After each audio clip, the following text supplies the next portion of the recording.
He looked at you with eyes that were absolutely piercing, not hostile, just real sincerity that said this man is unusual. He was small, even by Vietnamese standards. Only 4 feet 11 inches tall and barely 100 pounds, he appeared frail. He tried to project this image of himself as a simple, modest, emaciated, kind of wandering scholar. In fact, he was a tough guy. Perhaps no leader in history has resisted the guns of the enemy as stubbornly or as long as this little man. He's a very shrewd politician and a very good actor. He had an unshakable will that helped liberate a country and humble a superpower.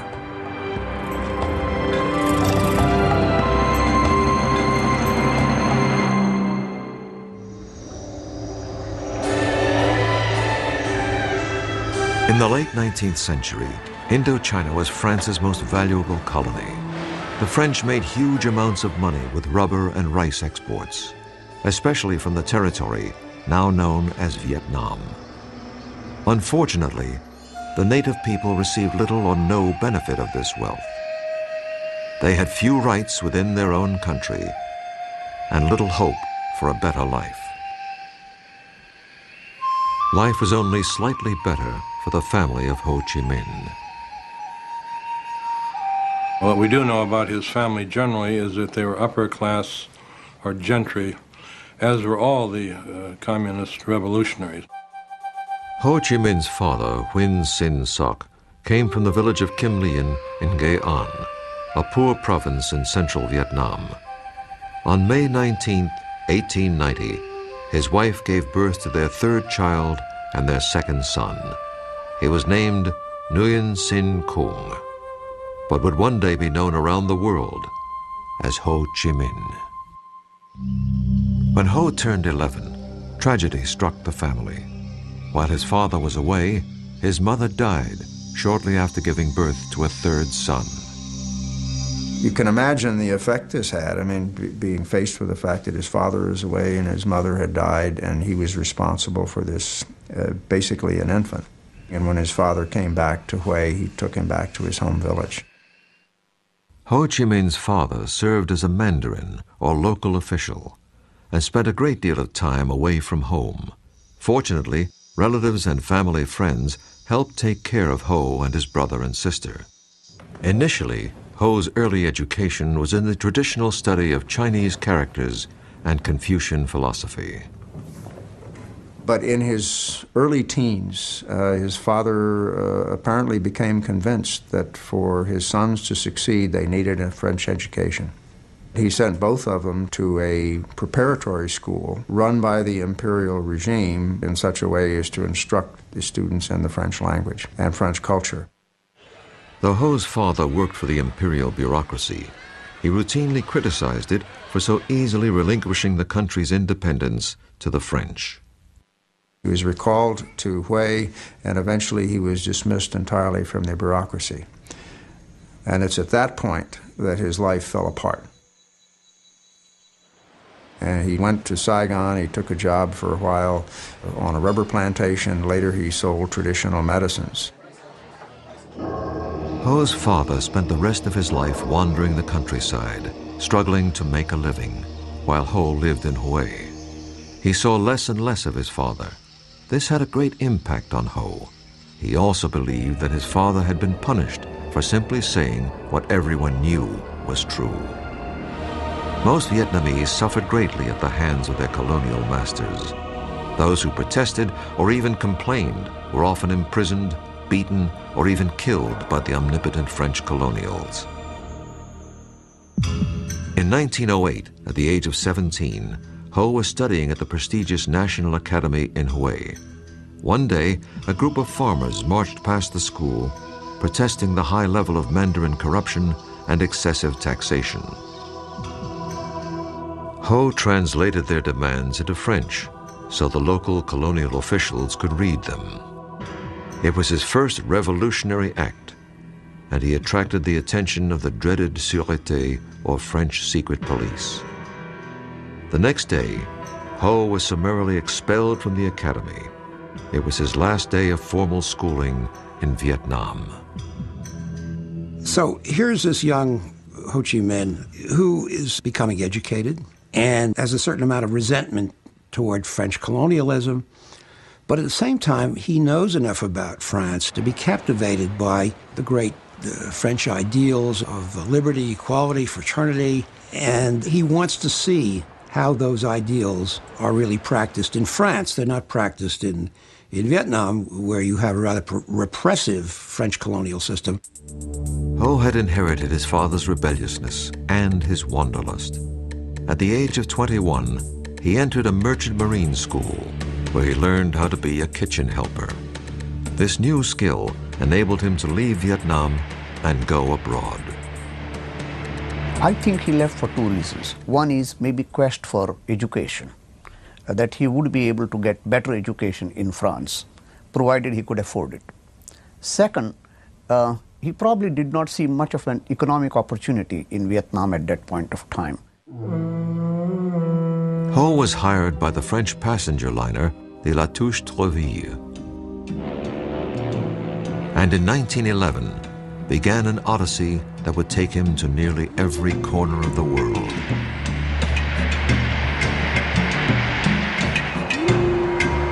Over the next few years, he saw the terrible impact of colonialism on many other countries. This had a profound influence upon him. Finally, Ho arrived in France. Despite his anti-colonial sentiments, Ho applied for entrance to the French colonial school that trained officials to serve in France's colonies around the world.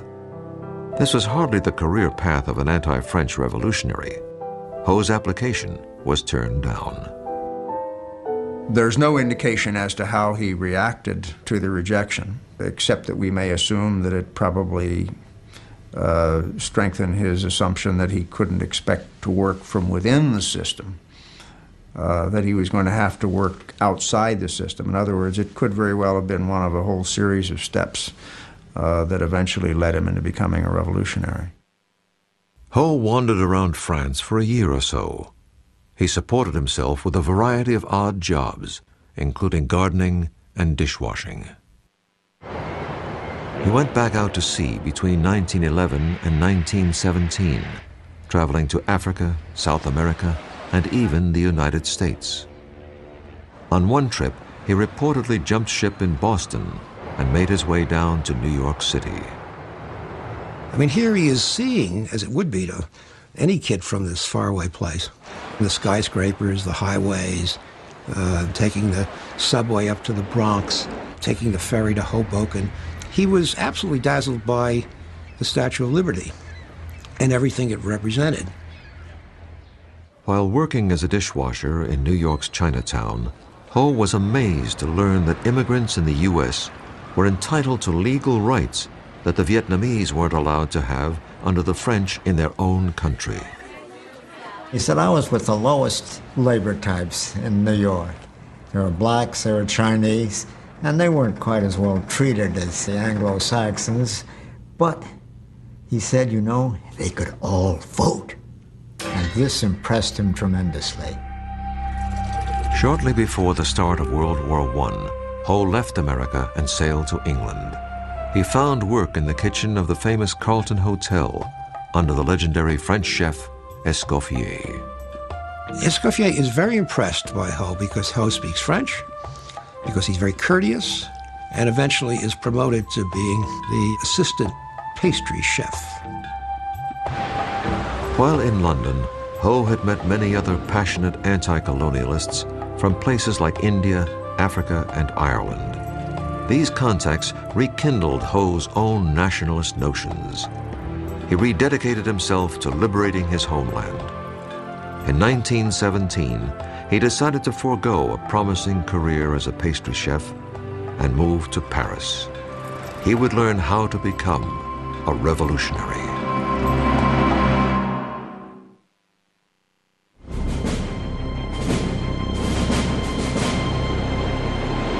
Ho Chi Minh arrived in Paris toward the end of World War I. There was a large Vietnamese community living there, but more important, This was where the decisions that affected colonial Vietnam were made. Ho was determined to help change French policy toward his country. But first, he wanted to experience Paris.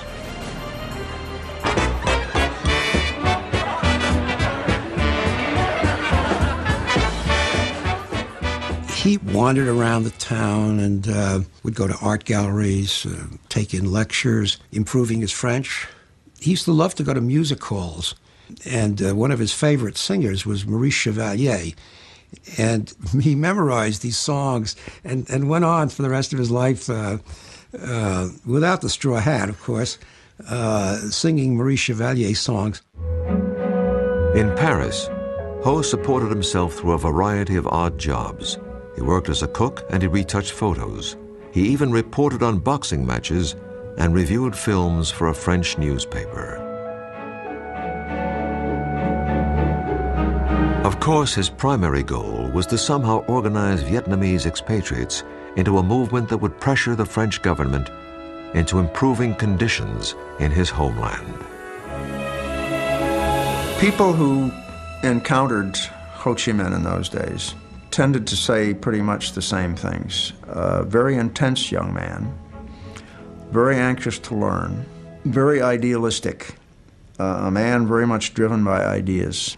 But what was remembered about him perhaps more than anything else was his sharp eyes that essentially seemed to penetrate the soul of the person who was talking to him. Ho discovered that there were many Frenchmen who were sympathetic to his cause. These liberals encouraged him to join their socialist group and to write and publish his own ideas. Soon, Ho and other Vietnamese expatriates began publishing an anti-colonial newspaper directed toward the Vietnamese community in France. Their leaflets were even smuggled back to Vietnam. All of his writings really are on that theme, what a rotten deal colonials are getting all over the French Empire, which indeed they were. And Ho's point of thinking is, how do you fix this? Do you fix it with revolution? Do you fix it with violence? How do you do it? Writing under the pseudonym Nguyen Ai Quoc, or Nguyen the Patriot, Ho simply advocated better treatment and equal rights for his people, not revolution. He achieved a near-legendary status in certain circles back in Vietnam, where his rhetoric was considered visionary. Ho also attracted the attention of the imperial regime back home. They accused him of inciting treason and condemned him to death if he ever returned to Vietnam. In 1919, U.S. President Woodrow Wilson traveled to the Versailles Peace Conference to present his famous 14-point plan for world peace. Ho and his associates discovered that one of Wilson's key points was that all nations deserve the right to self-determination. Ho believed that this meant that the U.S. was advocating the end of the colonial system. And Ho Chi Minh, thinking that this might apply to Vietnam, got himself all dressed up in a cutaway coat and striped pants and a top hat. And he went out to Versailles carrying with him a document that he had written, which was a kind of inventory of various cases of French repression in Vietnam. And his idea was to give this to Wilson so that the United States would then exert pressure on France. Well, he got very rudely rebuffed when he tried to go in to see Wilson or even deliver this. Ho had believed that President Wilson would be sympathetic to Vietnam's plight. He was greatly disappointed that he was unable to present his case. This forced him to look elsewhere for help. A socialist showed Ho a paper that had been written by Vladimir Lenin. In it, the Soviet leader wrote that one of the keys to the spread of communism was the liberation of all colonies. The Russians wanted to end colonialism not because they loved the people who were under colonial rule, but for their own selfish interests. They wanted to weaken the Western powers. But regardless of what their motivation was, they were the only power at the time to advocate it and to actively want to offer help.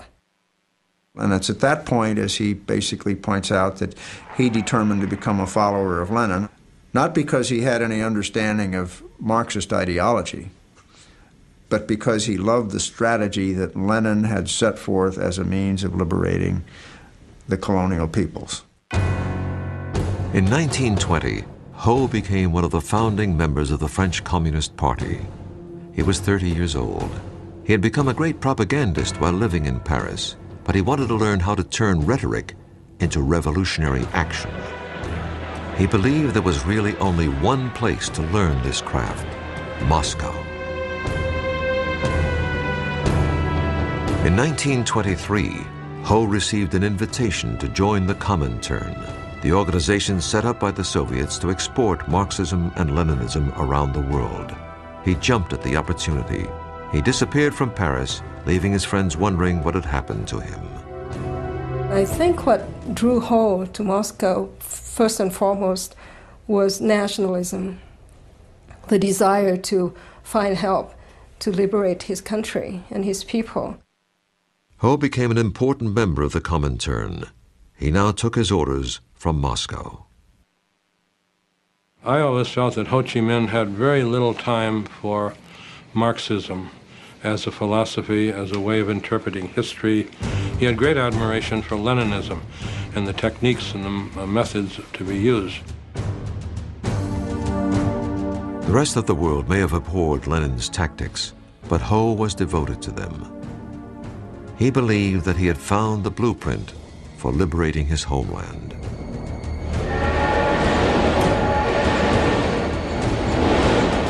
Ho received his first international assignment when he was sent to Canton in South China to help organize communist cadres. It was here that he also began a clandestine lifestyle that would last nearly 30 years. He went underground, so to speak. And you have him wandering around the world under a wide variety of aliases. Some of them Vietnamese, some of them Chinese, depending on where he was and what purpose he needed. If, for example, he contributed to a French newspaper, he'd call himself Victor Le Bon. If he contributed to a Russian newspaper, he'd call himself Nafransky, and so forth. In 1927, Ho was nearly arrested when the Chinese nationalist leader Chiang Kai-shek turned against the communists. Ho narrowly escaped capture and a likely death sentence, and eventually made his way to Siam, or present-day Thailand.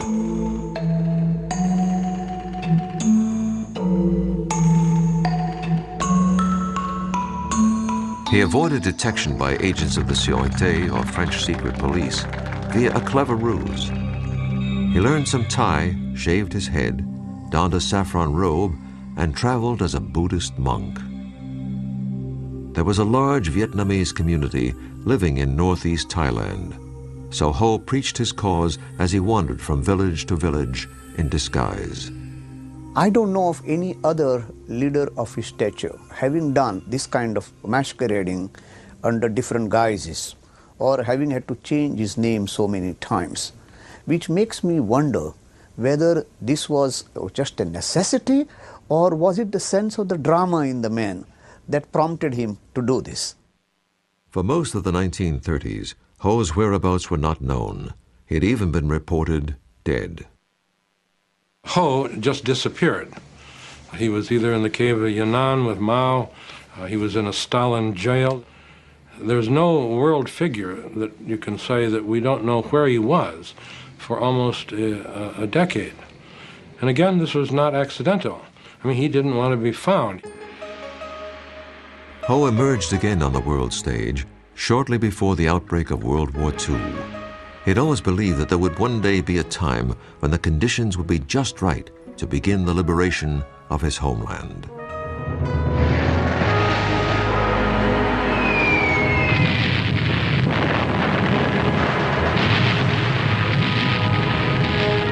When France fell to Germany in the early months of World War II, and the pro-German Vichy government took over the colonial rule of Vietnam, Ho believed that the moment had arrived. In early 1941, he slipped across the Chinese border and into the jungles of North Vietnam. Incredibly, this was the first time Ho had set foot in his homeland in over 30 years. He was armed only with his ideas, but he was determined to lead a revolution, to liberate his country, or to die trying.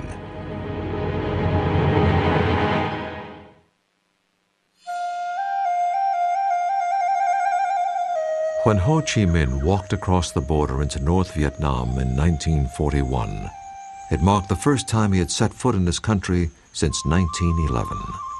He had no weapons, almost no money, and very little support. But he was determined to organize a guerrilla movement that would drive the foreigners from his country. He calls the movement the Viet Minh, which is an acronym for Independence League. And he takes for the first time this name Ho Chi Minh, which means roughly bringer of light. So Ho Chi Minh begins to exist under that name, the famous name, now 1941. Well, there seems to be something of a myth that Ho Chi Minh, when he came back to Vietnam after 30 years of absence, was looked upon by, quote, everybody as the leader of Vietnam. I doubt that that's the case, because there was not the kind of media ability to influence the thought of people in the countryside. At that time, 90, maybe 95% of the people in Vietnam lived in small villages and cultivated rice. There were educated Vietnamese in big cities like Hanoi and Saigon who greatly admired Ho's writings under his pen name Nguyen the Patriot. But they were in the minority. The vast majority of the people in the country were not familiar with Ho or his work. In fact, most of them could not read. So his main aim was how to communicate and become close to the peasants. So he managed to adopt this very popular style, talking very simply to the peasants and being like an uncle, a member of the family. Ho brought the role that his father had played as the avuncular village mandarin or local public official to a national level. Though some critics believe that this persona was nothing short of a calculated act, it was effective and the movement gained momentum. I think Ho Chi Minh's goal determined his behavior. In order to reach the masses, he had to be looking and acting and living like a peasant, to be in communion with the needs of the peasants. Ho and his followers also promoted the notion that he was a lifelong celibate who didn't have time for romance or a family because he was so devoted to his cause. This was a myth. It's fairly clear now that he had several relationships. Whether they were formal marriages or not is difficult to substantiate because there are no certificates that we can point to. It's quite well established that he had either a Chinese wife or a Chinese concubine when he was in Hong Kong. No one knows at this point what happened to that woman. If Ho was married when he returned to Vietnam, it was to his cause. He was much more interested in finding the right people to form the nucleus of his movement. One of Ho's best decisions was to enlist the help of a talented young man named Vo Nguyen Giap. Giap had a brilliant military mind and was a born leader. But when Giap and his men first encountered Ho, they didn't know who he was or why they should follow him. Ho told them that he had been trained in Moscow and that he was going to liberate the country by using the proven methods of his hero, Lenin. Giap and his men, and hundreds of others, soon joined Ho. I never thought of him as a revolutionary as much as an organization man. What he was a genius at was his ability to organize movements, the front organization particularly. A popular front is simply a group of groups united in a single purpose. Ho brought many of the other Vietnamese nationalist organizations together under his banner. But in order to do this, he had to focus on the issues that would appeal to the broadest possible group.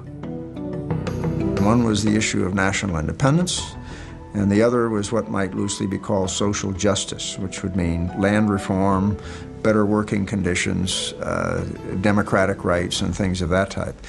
You note here not a single word about communism, about collectives, about nationalization of industry, but very simple humanistic ideas that the vast majority of the Vietnamese people could accept.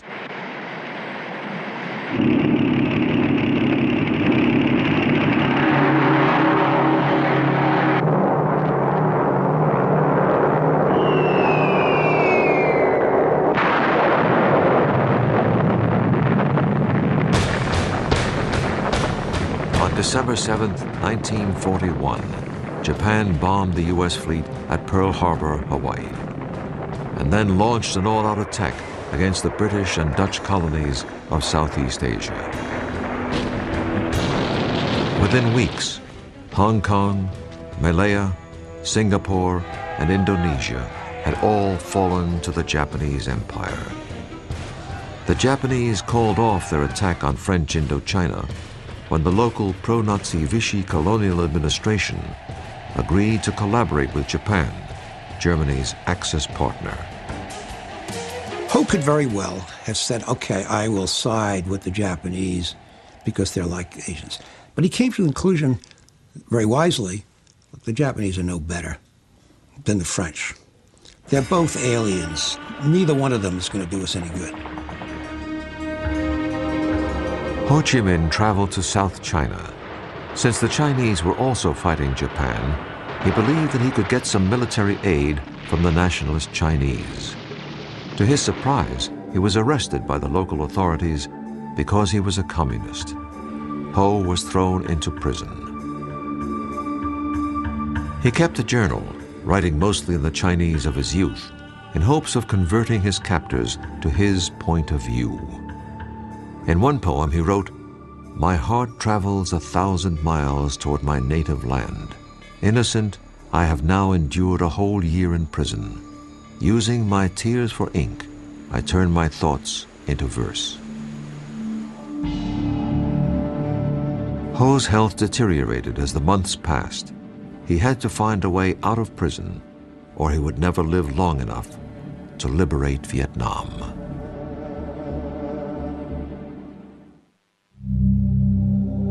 Ho Chi Minh spent 14 months enduring the worst imaginable treatment in prison.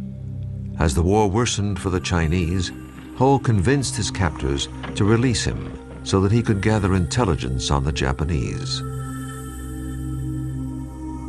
He was released in 1943 and walked all the way back to his old base in North Vietnam. His compatriots were stunned. They thought he had died.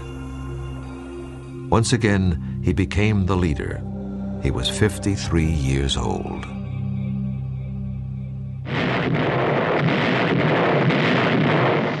After the U.S. entered the war against Japan, Ho believed that getting American help was essential to Vietnam's future independence. When an American pilot was shot down in North Vietnam, he was brought all the way back to his base in China by Ho. And you got to try to imagine this guy. He's wearing sandals and shorts. He's got this wispy beard, and he looks like, you know, he weighs about 85 pounds, and he looks like he'd be blown over with a feather.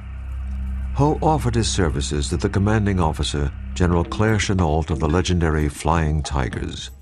Chennault declined the offer, but the Office of Strategic Service, or OSS, America's wartime intelligence service, was interested. They believed that Ho could help them rescue downed pilots, and more important, furnish intelligence information on the Japanese. Ho was accompanied back to his base by an OSS officer, giving credence to his claim that the U.S. was his ally. When the OSS began supplying radios, weapons, and training, it helped establish Ho's Viet Minh as the preeminent Vietnamese nationalist organization. But once again, Ho's life was in jeopardy. Ho took to his bed and really seemed very sick, so we sent in a paramedic. And indeed, His report, as best I can remember, was saying this cadaverous old bag of bones is why he's living, I don't know. But he opened his kit and fed him every antibiotic he had, and Ho recovered. Ho greatly appreciated the Americans, and he impressed all of them. He not only spoke and wrote in English, but he seemed to understand their culture too. He had also acquired a very American habit. He liked to smoke American cigarettes, Philip Morris in particular. But he always carried in his front pocket Vietnamese packets of Vietnamese cigarettes. And then those are the ones that he will offer to the guests. In August of 1945, 2 atomic bombs brought the war to a rapid conclusion. When Japan surrendered, there was really no one in control of Vietnam. Ho moved quickly into the gap. With General Vo Nguyen Giap leading his guerrilla forces, they took control of the north. That must have been an electrifying experience for the masses, and they must have felt that this was the moment. On September 2nd, 1945, nearly 500,000 people attended a huge rally in Hanoi. Ho gave an independence speech that began with the words, "We hold these truths to be self-evident, that all men are created equal, that they are endowed by their Creator with certain inalienable rights, and that among these are life, liberty, and the pursuit of happiness." He quoted directly from Declaration of Independence, and maybe what he was doing was flattering United States so that they could be on his side. He was disarming his opponents by saying that he was not going for Marxist revolution, he was only going for plain, simple independence for his country. He'd admit to being a communist. He said, you know, my purpose is to free up Indochina. I'm not doing anything different than you did in 1776. You managed to deal with it pretty well, and that's all I'm trying to do now. Do you have any problem with that? Ho had no illusions about the tenuous nature of Vietnamese independence. In perfect English, he wrote a letter to his OSS contacts stating, "The war is won, but we small and subject countries have no share, or very, very small share, in the victory of freedom and democracy. Probably, if we want to get a sufficient share, we have still to fight." Ho went to Paris in 1946 in hopes of working out a compromise where Vietnam could become autonomous within the French Commonwealth. I think Ho Chi Minh was trying to postpone the inevitability of armed conflict with France, because I think he was under no illusion that the French would give up without a fight. Ho's mission to Paris failed. Back in Vietnam, conditions were even worse than they had been before World War II. The French army returned and brutalized the country. As many as 2 million Vietnamese starved to death during a famine, while rice was exported to France. Ho appealed to the U.S. for mediation, but never even received a reply. The emerging Cold War between the Soviet Union and America made France's participation in the defense of Western Europe critical to the U.S. The French agreed to cooperate with the Americans, but the U.S. had to keep out of France's colonial affairs. Ho Chi Minh was meeting with a rather sympathetic French official. He said to him something that is very, very important, that the French didn't understand at the time, and which also becomes important later for the United States. He says, if we go to war, we're going to lose 10 men for every one that you lose. But in the end, we'll win and you'll lose. By the end of 1946, Ho, General Giap, and the Viet Minh were back in the jungle fighting a guerrilla war against the French.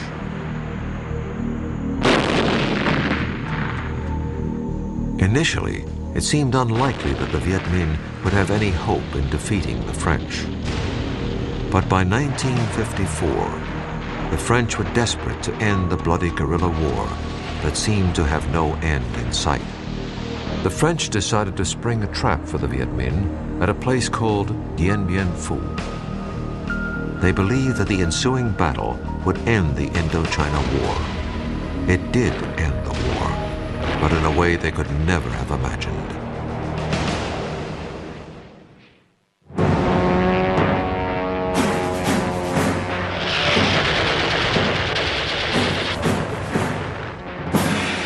In March of 1954, the French army believed that they had lured Ho Chi Minh's forces into a trap near a remote outpost called Dien Bien Phu. Unfortunately for the French, they only trapped themselves.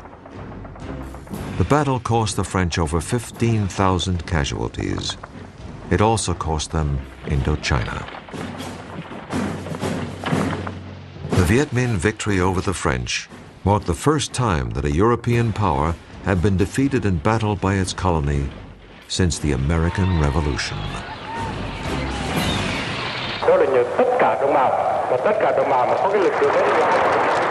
Ho's leadership and tenacity contributed greatly to the victory, as did the aid of a powerful new ally, the Red Chinese. Ho tried to play down the Chinese Communist support. He feared that this alliance would drag Vietnam into the Cold War. And this would mean, therefore, that Vietnamese independence would not be a local question between Viet Minh and the French, but would be now an international question between the two superpowers.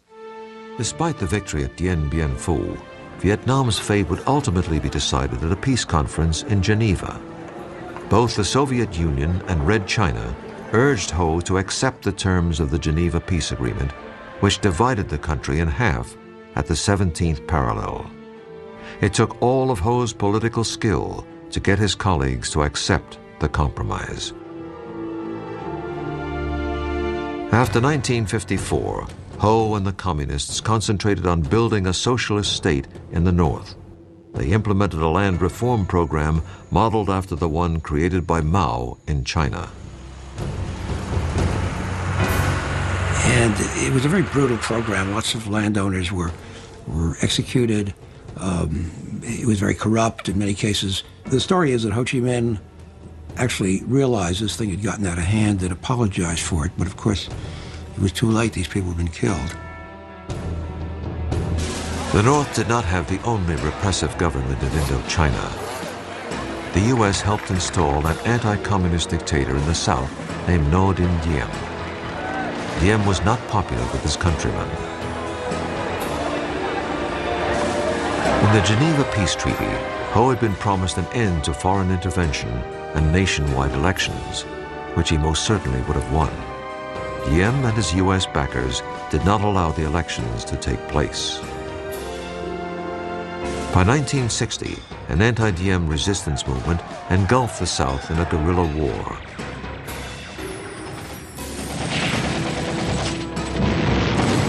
The more the North supported the guerrillas, or Viet Cong, the more the U.S. intervened to counter the spread of communism. Just as Ho had feared, Vietnam had become the key battlefield of the Cold War. We had this idiotic idea that communism was a monolith, that all communists were the same, and Ho was part of that monolith. But there's a lot of evidence that he wasn't. If only we had come to the point where we'd say, okay, he's a communist, but he's our communist, you know? By 1966, the Vietnam War was in full swing. By now, Ho was 76 years old and probably not involved in the day-to-day conduct of the war. But he was still the prime source of inspiration to the Vietnamese people to fight on, no matter the cost. Ho Chi Minh died on September 2nd, 1969, at the age of 79. Though it would be almost 6 more years before the final Vietnamese victory, most of Ho's countrymen believed that he was the one most responsible for the liberation and unification of Vietnam. Today, Ho Chi Minh's legacy is as controversial and complex as the man himself. There is On the one hand, the image of Ho Chi Minh as the patriot, the leader of his country's struggle for national liberation, the man of simple tastes, a man who is almost more a Confucian than he is a Marxist or a Leninist. The other image of Ho Chi Minh is as an international communist agent, the head of a repressive regime which carried out policies deeply repugnant to many Vietnamese. I think you got to deal with the dual character of this man. At the same time that you have this image of the kindly, wispy, emaciated, frail Ho Chi Minh, you got to remember underneath that is a really tough figure, absolutely dedicated, absolutely relentless.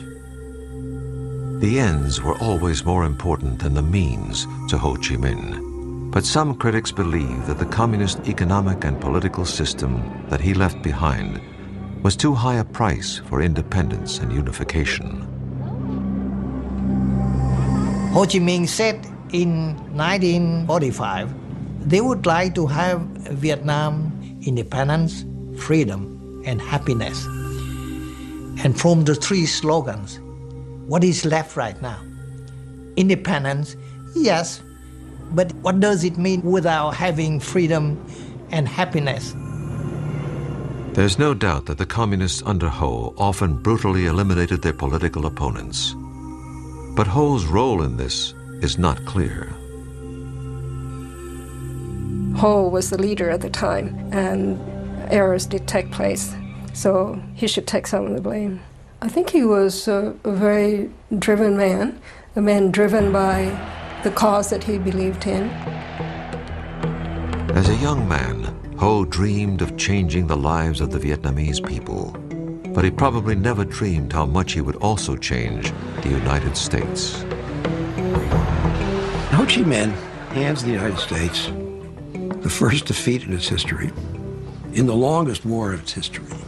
And in that respect, he should teach us a lesson, which is you don't get involved in wars in these places when you're up against enemies that are intensely, passionately nationalistic and are prepared to make these limitless sacrifices to win. Recent estimates of Vietnamese casualties since 1946 are placed at over 3,500,000 dead. This staggering number is a reflection of the steely determination of Ho Chi Minh and the Vietnamese people. Ho Chi Minh's enduring legacy in terms of his image and the way he is seen around the world, I think probably he's remembered perhaps more than anything else as the leader of probably the most successful movement for national liberation that we've seen in our century. Ho Chi Minh accomplished an incredible feat in helping to free his country and unite it despite the opposition of France and the United States. This achievement required the efforts of a man who was part Lenin, part Gandhi, part Confucius, and all Vietnamese.